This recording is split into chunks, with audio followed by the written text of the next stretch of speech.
Hey, Dr. Jon Finn here. Welcome to the Habit Mechanic podcast. Right now, you can get my new best-selling book, Train Your Brain for the AI Revolution, at tougherminds.co.uk. The digital book, audiobook, and physical book are all available at a special price that you won't find anywhere else. Hello, Habit Mechanics. It's Dr. Jon Finn here. I hope you're having a fantastic week so far. In this episode, I want to share a really important chapter from the Habit Mechanic book. In this chapter, I unpack the one skill that if you can learn how to use, it supercharges your ability to build any new helpful habit in any area of your life. It's the cornerstone of becoming a habit mechanic. So keep listening and I will play the chapter in full. Remember, you can listen to our live podcasts inside the Habit Mechanic University app, which is free to download. You can also access the Habit Mechanic Toolkit in there. You can also join our live masterclasses in there, and you can also join our live Change Challenge coaching sessions. Here's the chapter. Chapter 14. The Secret Science of Fulfilling Your Potential. Emotional Regulation. Warning, this short chapter is science heavy, but I will guide you through it and try to make it as easy as possible to understand. One of the big differences with Tougher Minds and the journey to becoming a habit mechanic is that cutting-edge science is the foundation of our work. If you understand the scientific underpinnings of the habit-building techniques you learn in this book, they will be more powerful in helping you and those around you make lasting, beneficial changes. Here we go. The scientific name I prefer to use to describe hacking is emotional regulation. Effective emotional regulation underpins all aspects of well-being and high performance. Getting good at it is central to becoming a habit mechanic. Professor Barbara Fredrickson's work persuaded me that emotions are immediate biological signals that command us to act. This means emotions drive attention, and attention drives learning. Emotions demand your attention and therefore drive what you learn to get good at, for better or for worse. Emotional regulation is the engine that drives your abilities to learn. If you want to win the learning war, the first thing you need to focus your learning superpower on is improving emotional regulation. Both helpful and unhelpful emotional regulation brain regions can be strengthened with practice. So we can all learn how to get worse at regulating our emotions. The good news is you have already begun improving your emotional regulation skills and habits by using habit mechanic tools. For example, daily T plan, daily 3-to-1 reflection, the APE brain test. To see a visual of a neural map of emotional regulation systems, please refer to figure 14.2 in the accompanying PDF. To learn how these brain circuits change with focused practice, check out Professor Richard Davidson's research and Dr. John Arden's work. I have studied with Dr. Arden. Fast and slow emotional regulation. Insights about the specific neural circuitry involved in emotional regulation have revealed that emotional regulation operates on a continuum. Conscious, effortful, and controlled regulation is at one end of this. This is called explicit emotional regulation or slow emotional regulation. On the other end of the continuum is unconscious and possibly effortless regulation. This is called implicit emotional regulation or fast emotional regulation. Both fast or implicit and slow or explicit systems work together to regulate emotions. Most importantly, this means we can automate some elements of emotional regulation, or in other words, turn it into helpful habits. Don't worry if this still feels intangible, because understanding the specifics of the science is not essential for learning how to get good at managing your emotions and becoming a habit mechanic. We'll now consider emotional regulation in more practical terms. Proactively manage your emotions. Emotions arise from a combination of your thoughts and feelings. The first step to managing your emotions is being more aware of them. We know Hugh's horribly unhelpful emotions' first instinct is to use the lighthouse searchlight to seek out and dwell on threats and problems. But we are not always fully aware when and why this is happening, so negative emotional states can last for longer than necessary. To deal with this more effectively, we can use willpower to help us self-watch. For example, at the end of every day, we might take a few moments to think about our thoughts and feelings, emotions, and whether they are helping us be our best. If they are not, we can take action. Successfully regulating your emotions might take some time, but if you are proactive, you'll do it faster and waste less time dwelling on unhelpful thoughts. You can take more responsibility for managing your emotions. Christina Vogel is a former record-breaking German cyclist. She won 2 gold medals and a bronze at the Olympic Games and 11 world titles. She was a genuine global sports star and champion. Unfortunately, at age 27, she suffered serious spinal and chest injuries in a training accident at her home velodrome in Cottbus, Germany. The incident in June 2018 left her paralysed. Christina will never walk again. In the aftermath of the accident, she explained her feelings in an article on the BBC Sport website. "I realised quickly I would not walk again," she said. "Tears will not help. It is what it is. I am ready to take on this challenge and make the best of it." In a news conference at the Berlin hospital where she was treated, Vogel described to the BBC the moments following the crash. "I said, 'Breathe, breathe, breathe.' And then I checked," she said. "Then I saw where I lay, how I was. When my shoes were off, I knew that was it with the walking." Asking why me does not bring you any further. I want to get back into life, not depend on a lot of help. I must use this strength I had in competitions for life. In 2019, Christina Vogel gave a follow-up interview to the BBC. This was done by British cycling great Sir Chris Hoy. In a supporting article on the BBC Sport website, Hoy wrote about Vogel's take on a situation. He explained how the German told him, "This is the toughest challenge ever. But what do you do? Lie in bed and do nothing each day? Or take it on and achieve what you can?" Christina also said, "I am still happy to be here, and my situation could have been worse than it is. It could be that I have no movement in my arms." Sir Chris also outlined how Christina talked about having new goals and new things you can look forward to in life. She talked about how lucky she felt to have support from all around the world to help get an adapted car, a new wheelchair, and a new house that is going to be a bungalow with wider door frames and better access. This is what we might call a world champion example of somebody taking responsibility for what they can control and regulating their emotions. In other words, doing their best to be their best. Vogel successfully reappraised the meaning of a life-changing accident. She began to think about how things could have been worse and looked for benefits. She asked how she could adapt her personal goals, and she identified what sporting opportunities she still had.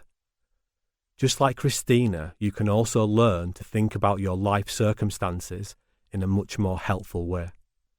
How to start regulating your emotions. There is another useful way of understanding your emotions. Psychologists use a tool known as the Positive and Negative Affect Schedule, or PANAS, to help people monitor and measure their emotions and mood in a given situation.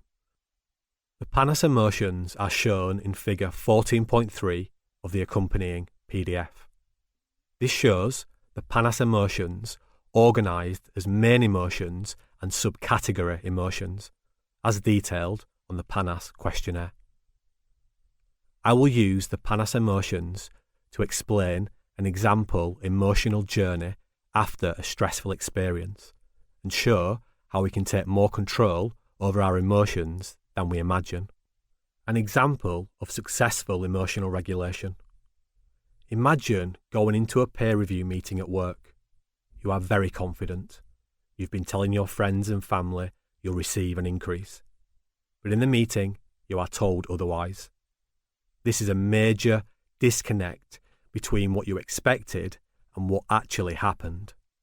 Hugh's natural response is to make you angry. Then you might start to feel guilty for letting people down. No new house for your family. You're planning to move to a better school district. Then you get fearful. Will your family think you've let them down? The above response is natural. If you think back to the lighthouse brain model, you will remember that Hugh's first instinct is to dwell on threats and problems. However, you can intervene. Step 1. You can use your willpower. First, you can use it to notice these unhelpful thoughts and feelings. This will shift your emotional focus from fear to being more attentive to the fact that you are dwelling on the negatives. By doing this, you are stepping back and using perspective, which makes refocusing and reframing your thoughts easier. Step 2. Then you can use your willpower to look for beneficial aspects in what has happened. For example, you now know what to do to get a pay rise next year. Or you can see that a different workplace is more suitable for you.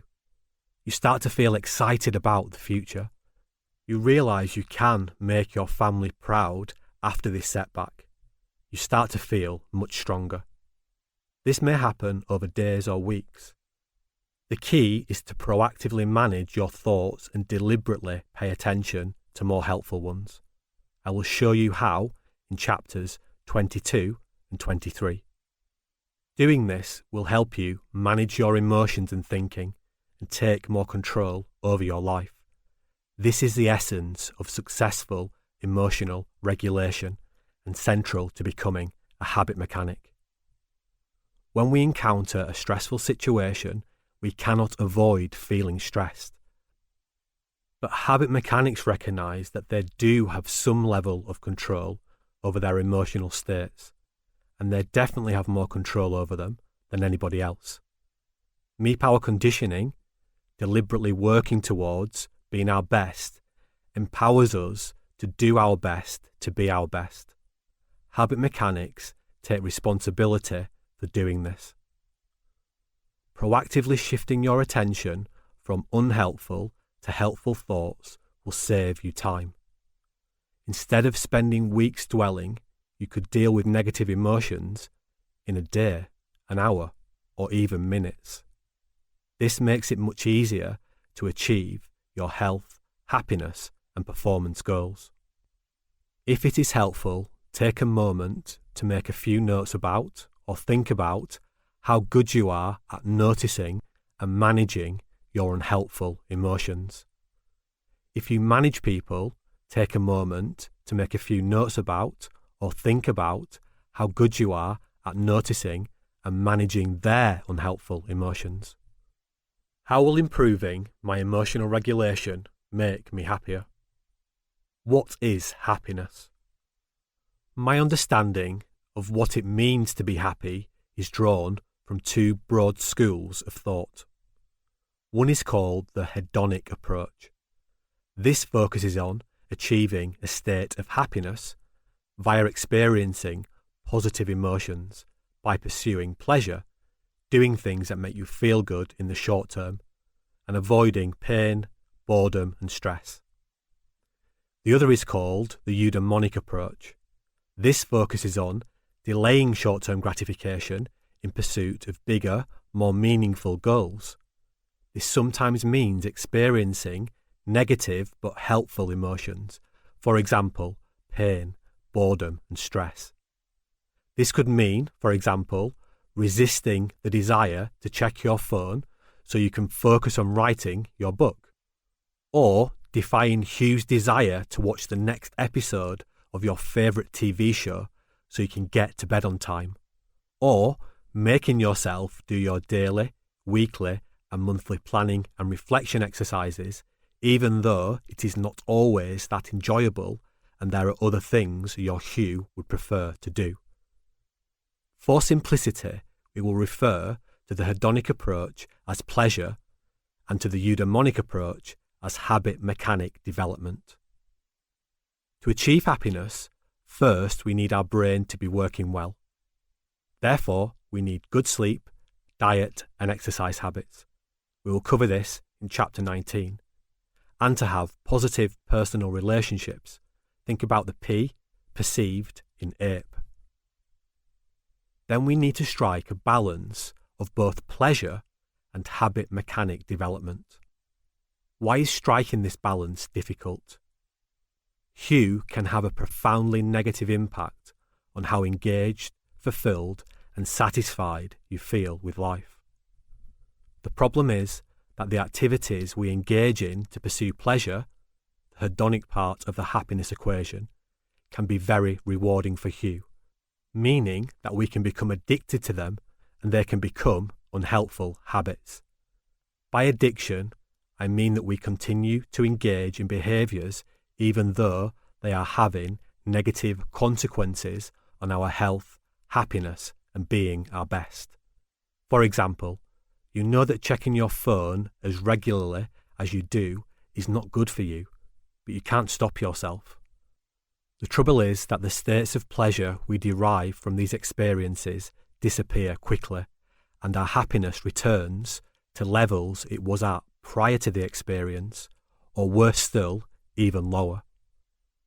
So, wanting to feel good, pleasure, all the time is leading to lots of people feeling happy for short periods but deeply unsatisfied for most of the time.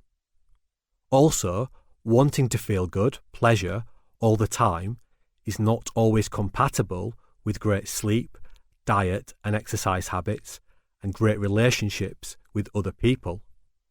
What will make you happier? To sustain feelings of happiness, we must also challenge ourselves to grow by becoming habit mechanics. This means we will experience the highs and lows of pushing ourselves to our limits. We will expose our weaknesses but also discover our strengths. People who engage in this type of purposeful development experience flourishing and higher levels of well-being. The challenge is that Hugh is incentivized to do things that help you stay alive, focus on what important people think about you, and conserve energy. So pushing and challenging ourselves to grow can be difficult because not all of the work you will do to become a habit mechanic will give you immediate gratification. You will have to expose your weaknesses and fail from time to time. None of these ideas are appealing to Hugh, so it resists. Is being unhappy addictive?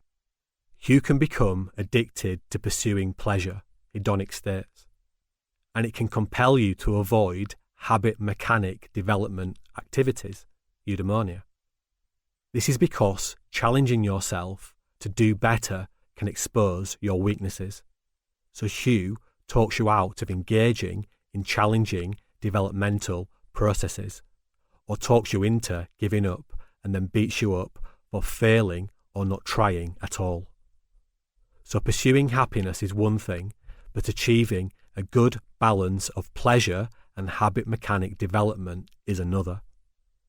I believe the best way to strike a pleasure, habit mechanic development balance is by developing our emotional regulation skills and habits. In other words, becoming a habit mechanic. This makes managing Hugh and becoming truly happy much easier? How can I improve my emotional regulation skills? For the remainder of the book, I'm going to show you how to strengthen your abilities to regulate your emotions. I will do this by showing you how to analyze your habits and build more helpful ones for improved work-life balance, habit mechanic intelligence, motivation, stress management, sleep, diet and exercise, confidence, performance under pressure, focus and productivity, and leadership. Do you want to practice regulating your emotions right now? Use the daily T plan or daily 3-to-1 reflection I introduced earlier. To learn more simple and practical emotional regulation tools, keep listening. I call these habit mechanic tools. I think of habit mechanic tools like bicycle stabilizers. They are designed to help you learn how to become a habit mechanic. The more skilled you become and the more helpful habits you develop, the less reliant you will be on your habit mechanic tools. But the tools will always be there to fall back on when you notice your habits slipping and during the more challenging periods of your life. So that's chapter 14, and hopefully now it's clearer why getting good at regulating your emotions is so important and so central to becoming a habit mechanic. Remember, you can listen to live episodes of the Habit Mechanic podcast in the Habit Mechanic University app, where you can also access your Habit Mechanic toolkit, and you can join live masterclasses and also live change challenge coaching sessions. Remember, you're only one habit away. Thanks for listening to the Habit Mechanic podcast. If you liked it, please subscribe and tell someone else about one of the ideas or insights that you found most interesting.